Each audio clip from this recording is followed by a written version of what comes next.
Hello friend, मैं Lakshmi Kumar LN के class में आपका स्वागत है। आज की वीडियो में आपको साइंस के सेट डी के 100% सही आंसर का जवाब दे रहे हैं। तो वीडियो को शुरू से अंत तक देखिएगा। वीडियो को लाइक सब्सक्राइब जरूर कीजिएगा।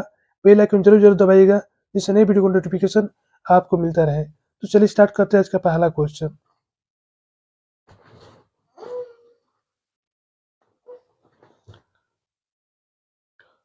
क्वेश्चन 1, पवन विद्युत जनरेटर में पवन की चाल कम से कम कितनी होनी चाहिए? पवन विद्युत जनरेटर में पवन की चाल कम से कम कितनी होनी चाहिए? तो 15 किलोमीटर प्रति घंटा होनी चाहिए। यहाँ पर राइट ऑप्शन सी। चलिए अगला क्वेश्चन देखते हैं। क्वेश्चन नंबर 2, विभक्त वलय प्रयुक्त होता है। विभक्त वलय प्रयुक्त होता है तो डीसी मोटर में। यहाँ पर राइट ऑप्शन सी। चलिए अगला क्वेश्चन देखते हैं।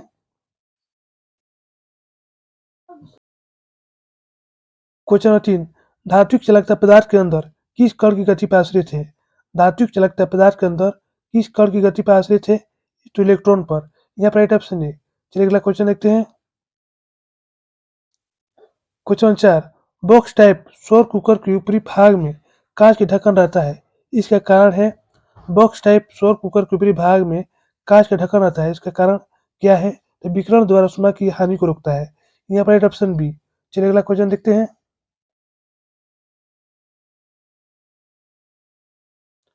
क्वेश्चन 5, वोल्टा V1 पर शक्ति P1 का समतुल्य प्रतिरोधक वोल्टा V2 पर शक्ति P2 के प्रतिरोध की श्रेणी में जुड़ा है।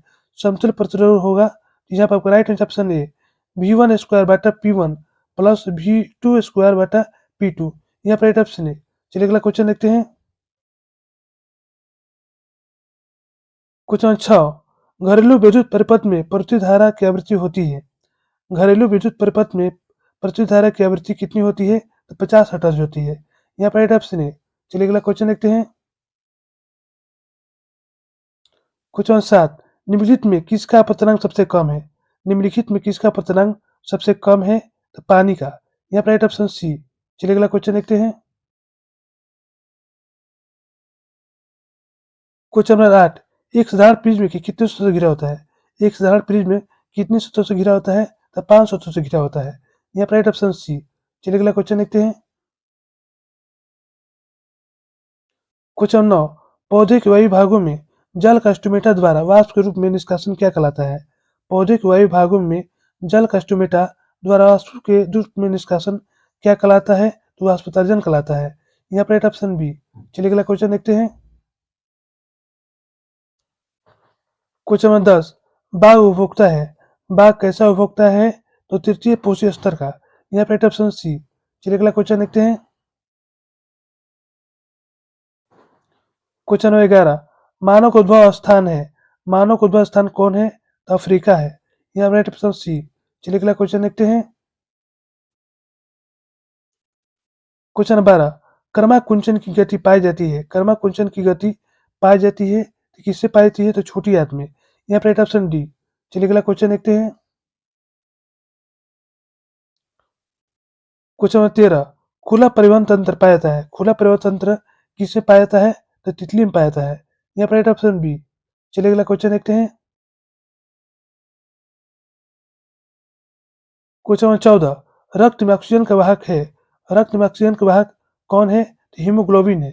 यहाँ पर राइट ऑप्शन सी। चलिए अगला क्वेश्चन देखते हैं। क्वेश्चन नंबर 15, मानव में ऑटोसोम की जोड़ियों की संख्या कितनी है?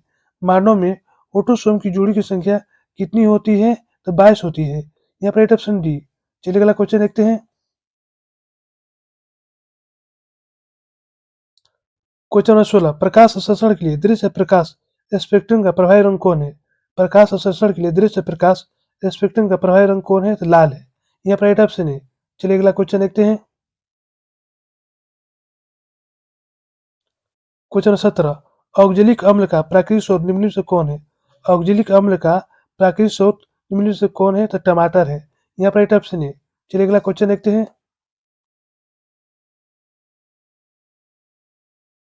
क्वेश्चन नंबर 18, प्रोपेन का अणु सूत्र C3H8 है। इनमें सहसंयोजक आबंध कितने हैं? तो 10 सहसंयोजक आबंध है। यहाँ पर राइट ऑप्शन डी। चलिए अगला क्वेश्चन देखते हैं। क्वेश्चन 19, ओजोन परत किस हानिकारक विकिरण से पृथ्वी को सुरक्षा प्रदान करती है? ओजोन परत किस हानिकारक विकिरण से पृथ्वी को सुरक्षा प्रदान करती है? तो पाराबैंगनी विकिरण से। यहाँ पर राइट ऑप्शन सी। चलिए अगला क्वेश्चन देखते हैं।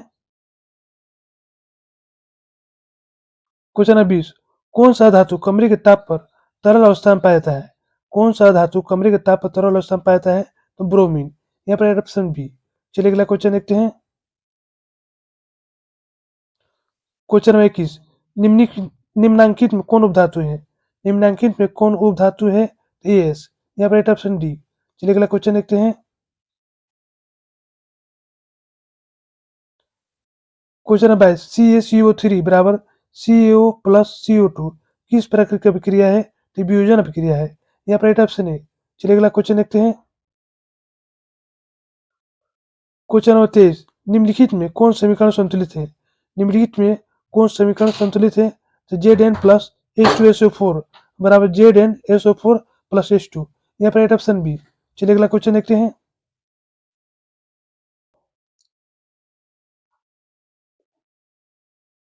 क्वेश्चन नंबर 24, निम्नलिखित में से किसके द्वारा औद्योगिक क्षेत्र में अम्ल वर्षा होती है? निम्नलिखित में से किसके द्वारा औद्योगिक क्षेत्र में अम्ल वर्षा होती है? तो सल्फर डाइऑक्साइड के द्वारा। यहाँ पर राइट ऑप्शन बी। चलिए अगला क्वेश्चन देखते हैं। क्वेश्चन 25, ओजोन परत का अवक्षेप करता है?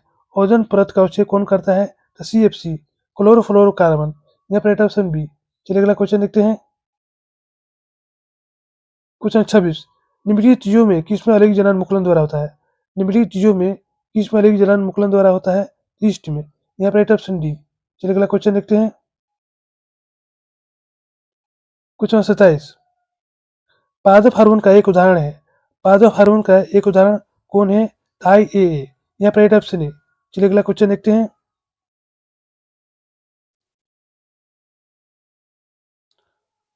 क्वेश्चन 28, आलू में कायिक प्रजनन होता है?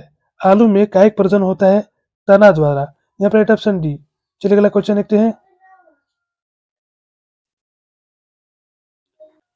क्वेश्चन 31, हाइड्रेला पाया जाता है? हाइड्रेला कहाँ पाया जाता है? जल में, मृदा में, वृक्ष में, सभी में पाया जाता है। यहाँ पर राइट ऑप्शन डी। चलिए अगला क्वेश्चन देखते हैं।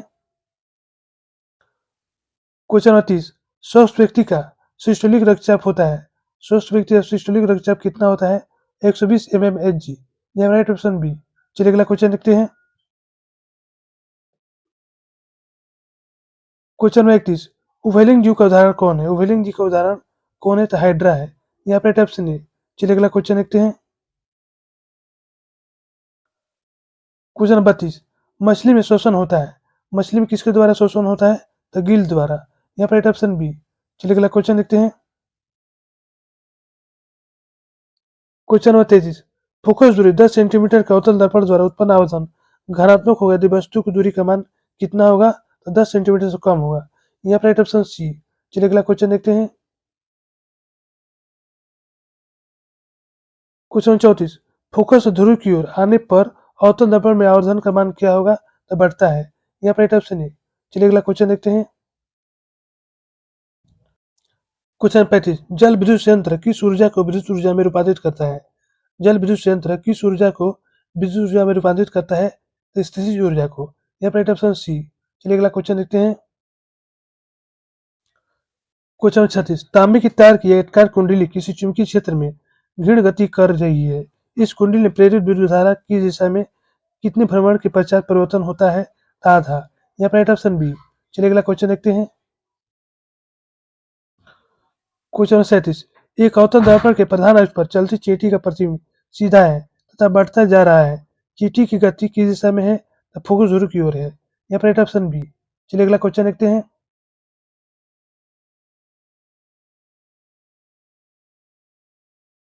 क्वेश्चन 38, आंख के लेंस की वक्रता त्रिज्या को नियंत्रित कौन करता है? आंख के लेंस की वक्रता त्रिज्या को नियंत्रित कौन करता है? तो परितारिका। यहाँ पर राइट ऑप्शन बी। चलिए अगला क्वेश्चन देखते हैं। क्वेश्चन 39, कुछ बादलों का रंग उजला क्यों होता है? कुछ बादलों का रंग उजला क्यों होता है? प्रकीर्णन के कारण। यहाँ पर राइट ऑप्शन बी। चलिए अगला क्वेश्चन देखते हैं। क्वेश्चन 40, प्रतिरोधक का सही मात्रक होता है? प्रतिरोधक का सही मात्रक क्या होता है? तो ओम होता है। यहाँ पर राइट ऑप्शन सी। चलिए अगला क्वेश्चन देखते हैं। क्वेश्चन 41, ब्रिक सहायता प्रदान करता है? ब्रिक सहायता प्रदान किसमें करता है? तो उत्सर्जन में। यहाँ पर राइट ऑप्शन सी। चलिए अगला क्वेश्चन देखते हैं। क्वेश्चन नंबर 42, प्रकाश संश्लेषण होता है, प्रकाश संश्लेषण कब होता है? तो केवल दिन में होता है। यहाँ पर राइट ऑप्शन बी। चलिए अगला क्वेश्चन देखते हैं। क्वेश्चन 43, सिंटेपिक्स नोब्स पाया जाता है, सिंटेपिक्स नोब्स किसमें पाया जाता है? तो मस्तिष्क में। यहाँ पर राइट ऑप्शन बी। चलिए अगला क्वेश्चन देखते हैं। क्वेश्चन 44, निम्न से सबसे तेज हृदय धड़कन किसका होता है? निम्न से सबसे तेज हृदय धड़कन किसका होता है? तो चूहा का होता है। यहाँ पर राइट ऑप्शन सी। चलिए अगला क्वेश्चन देखते हैं।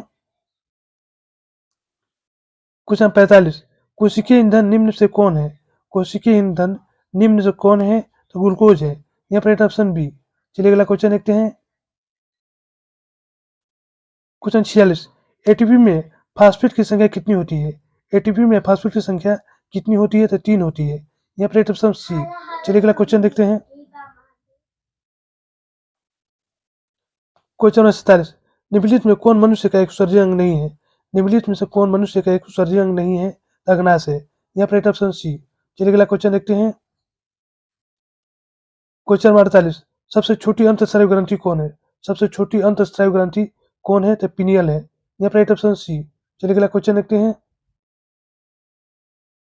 क्वेश्चन 49, सभी अम्ल जल घुलकर प्रदान करते हैं, सभी अम्ल जल में घुलकर क्या प्रदान करते हैं? H plus ion. यहाँ पर राइट ऑप्शन ए। चलिए अगला क्वेश्चन देखते हैं। क्वेश्चन नंबर 50, निम्नलिखित यौगिकों में कौन दुर्बल अम्ल है? निम्नलिखित यौगिकों में कौन दुर्बल अम्ल है? CH3COOH। यहाँ पर राइट ऑप्शन बी। चलिए अगला क्वेश्चन देखते हैं। क्वेश्चन नंबर 51, सिल्वर आयोडाइड का रंग कैसा होता है? सिल्वर आयोडाइड का रंग कैसा होता है? पीला होता है। यहाँ पर राइट ऑप्शन सी। चलिए अगला क्वेश्चन देखते हैं। क्वेश्चन नंबर 52, सबसे कठोर प्राकृतिक पदार्थ कौन है? सबसे कठोर प्राकृतिक पदार्थ कौन है? तो हीरा होता है। यहाँ पर राइट ऑप्शन सी। चलिए अगला क्वेश्चन देखते हैं। क्वेश्चन नंबर 53, कार्बन के कितने रौदार अवरूप हैं? कार्बन के कितने रौदार अवरूप हैं? तो 3 रूप है। यहाँ पर राइट ऑप्शन सी। चलिए अगला क्वेश्चन देखते हैं। क्वेश्चन 54, जिंक ब्लेड की धातु का अयस्क है, जिंक ब्लेड की धातु का अयस्क है Zn। यहाँ पर राइट ऑप्शन बी, जिंक का। चलिए अगला क्वेश्चन देखते हैं। क्वेश्चन 55, नाइट्रोजन के अणु में दो परमाणु के बीच कितने आबंध है? नाइट्रोजन के अणु में दो परमाणु के बीच कितने आबंध है? तो 3 आबंध है। यहाँ पर राइट ऑप्शन सी। चलिए अगला क्वेश्चन देखते हैं।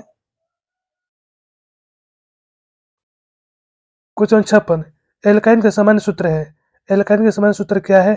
CnH2n-2। यहाँ पर राइट ऑप्शन सी। चलिए अगला क्वेश्चन देखते हैं। क्वेश्चन 57, सामान्य यंत्र के लिए दूर बिंदु क्या है? सामान्य यंत्र के लिए दूर बिंदु क्या है? अनंत है। यहाँ पर राइट ऑप्शन डी। चलिए अगला क्वेश्चन देखते हैं। क्वेश्चन 38, यदि किसी बीम का प्रतिबिंब का आवर्धन ऋणात्मक है तो उस प्रतिबिंब की प्रकृति क्या होगी? यदि किसी बीम का प्रतिबिंब का आवर्धन ऋणात्मक है तो उस प्रतिबिंब की प्रकृति क्या होगी? तो वास्तविक और उल्टा होगी। यहाँ पर राइट ऑप्शन डी। चलिए अगला क्वेश्चन देखते हैं। क्वेश्चन 59, प्रकाश के परावर्तन के कितने नियम है? प्रकाश के परावर्तन के कितने नियम है? तो 2 नियम है। यहाँ पर राइट ऑप्शन बी। चलिए अगला क्वेश्चन देखते हैं। क्वेश्चन 60, एक प्रकाश की किरण एक समतल दर्पण पर लंबवत आपतित होती है, परावर्तन कोण का मान क्या होगा? एक प्रकाश की किरण एक समतल दर्पण पर लंबवत आपतित होती है तो परावर्तन कोण का मान क्या होगा? तो 90 डिग्री होगा। यहाँ पर राइट ऑप्शन बी। चलिए अगला क्वेश्चन देखते हैं। क्वेश्चन नंबर 61, वायुमंडल में प्रकाश का कौन सा रंग अधिक प्रकरण करता है? वायुमंडल में प्रकाश का कौन सा रंग अधिक प्रकरण करता है? तो नीला रंग। यहाँ पर राइट ऑप्शन डी। चलिए अगला क्वेश्चन देखते हैं। क्वेश्चन नंबर 62, वायु में अभिसारी लेंस है, वायु में अभिसारी लेंस कौन है? तो कांच का उत्तल लेंस। यहाँ पर राइट ऑप्शन सी। चलिए अगला क्वेश्चन देखते हैं। क्वेश्चन नंबर 30, यदि अवतल दर्पण का निचला भाग टूट जाए तो प्रतिबिंब क्या होगा? यदि अवतल दर्पण का निचला भाग टूट जाए तो प्रतिबिंब क्या होगा? तो आधा बनेगा। यहाँ पर राइट ऑप्शन बी। चलिए अगला क्वेश्चन देखते हैं। क्वेश्चन 64, जब प्रकाश की किरण हवा से कांच में जाती है तो वह मुड़ जाती है, जब प्रकाश की किरण हवा से कांच में जाती है तो कहाँ मुड़ जाती है? तो अवलंब की ओर। यहाँ पर राइट ऑप्शन बी। चलिए अगला क्वेश्चन देखते हैं। क्वेश्चन नंबर 65, किलोवाट घंटा मात्रक है, किलोवाट घंटा किसका मात्रक है? तो ऊर्जा का मात्रक है। यहाँ पर राइट ऑप्शन है। चलिए अगला क्वेश्चन देखते हैं। क्वेश्चन 66, मानव की आंख में प्रवेश करने वाले प्रकाश की मात्रा को नियंत्रित कौन करता है? मानव की आंख में प्रवेश करने वाले प्रकाश की मात्रा को नियंत्रित कौन करता है? तो पुतली द्वारा। यहाँ पर राइट ऑप्शन बी। चलिए अगला क्वेश्चन देखते हैं। क्वेश्चन 67, कौन सा परंपरागत ऊर्जा स्रोत है? कौन सा परंपरागत ऊर्जा स्रोत है? तो जीव मात्रा, बायोमास। यहाँ पर राइट ऑप्शन सी। चलिए अगला क्वेश्चन देखते हैं। क्वेश्चन 68, किसी कोष में इलेक्ट्रॉन की अधिकतम संख्या कितनी होती है? यहाँ पर किसी कोष में इलेक्ट्रॉन की अधिकतम संख्या कितनी होती है? 2n² होती है। यहाँ पर राइट ऑप्शन सी। चलिए अगला क्वेश्चन देखते हैं। क्वेश्चन नंबर 69, कौन सा हाइड्रोकार्बन सबसे सरल यौगिक है? कौन सा हाइड्रोकार्बन सबसे सरल यौगिक है? तो मीथेन है। यहाँ पर राइट ऑप्शन है। चलिए अगला क्वेश्चन देखते हैं। क्वेश्चन 70, निम्न से किस धातु का गलनांक सबसे कम होता है? निम्न से किस धातु का गलनांक सबसे कम होता है? तो सोडियम का। यहाँ पर राइट ऑप्शन है। चलिए अगला क्वेश्चन देखते हैं। क्वेश्चन 71, सोना की परमाणु संख्या क्या है? सोना की परमाणु संख्या क्या है? तो 79 है। यहाँ पर राइट ऑप्शन सी। चलिए अगला क्वेश्चन देखते हैं। क्वेश्चन 72, निम्नलिखित में कौन लवण है? निम्नलिखित में कौन लवण है? तो K2SO4। यहाँ पर राइट ऑप्शन डी। चलिए अगला क्वेश्चन देखते हैं। क्वेश्चन 73, आवर्त सारणी के किसी समूह के सभी तत्वों का संयोजकता होती है? आवर्त सारणी के किसी समूह के सभी तत्वों की संयोजकता क्या होती है? तो समान होती है। यहाँ पर राइट ऑप्शन है। चलिए अगला क्वेश्चन देखते हैं। क्वेश्चन 74, निम्नलिखित में कौन शराब के रूप में उपयोग में आता है? निम्नलिखित में कौन शराब के रूप में उपयोग में आता है? तो एथेनॉल। यहाँ पर राइट ऑप्शन है। चलिए अगला क्वेश्चन देखते हैं। क्वेश्चन नंबर 75, आवर्त सारणी के तृतीय वर्ग में तत्वों की संख्या कितनी होती है?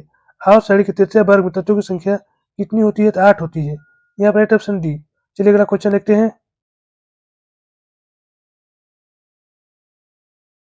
क्वेश्चन 76, सौर सेल में किसका उपयोग होता है? सौर सेल में किसका उपयोग होता है? तो सिलिकॉन का उपयोग होता है। यहाँ पर राइट ऑप्शन सी। चलिए अगला क्वेश्चन देखते हैं। क्वेश्चन 77, एक तत्व का इलेक्ट्रॉनिक विन्यास 2 8 7 है। इस तत्व का परमाणु संख्या क्या होगा? इसका जोड़ दीजिए कितना आएगा? तो 17 आएगा। यहाँ पर राइट ऑप्शन सी। चलिए अगला क्वेश्चन देखते हैं। क्वेश्चन नंबर 78, ड्यूरलामीन किस धातु का मिश्र धातु है?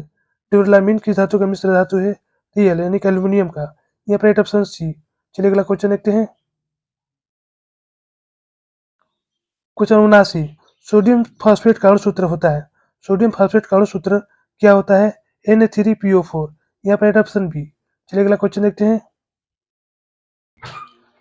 क्वेश्चन 80, वृक्क की संरचनात्मक या क्रियात्मक इकाई क्या कहते हैं? वृक्क की संरचनात्मक या क्रियात्मक इकाई क्या कहते हैं? तो नेफ्रॉन कहते हैं। यहाँ पर राइट ऑप्शन डी। तो दोस्तों यहीं पर हमारा वीडियो समाप्त होता है। यदि हमारा वीडियो आपको अच्छी लगती है तो लाइक शेयर जरूर कीजिएगा। बेल आइकन जरूर दबाइएगा जिससे नई वीडियो का नोटिफिकेशन आपको मिलता रहे।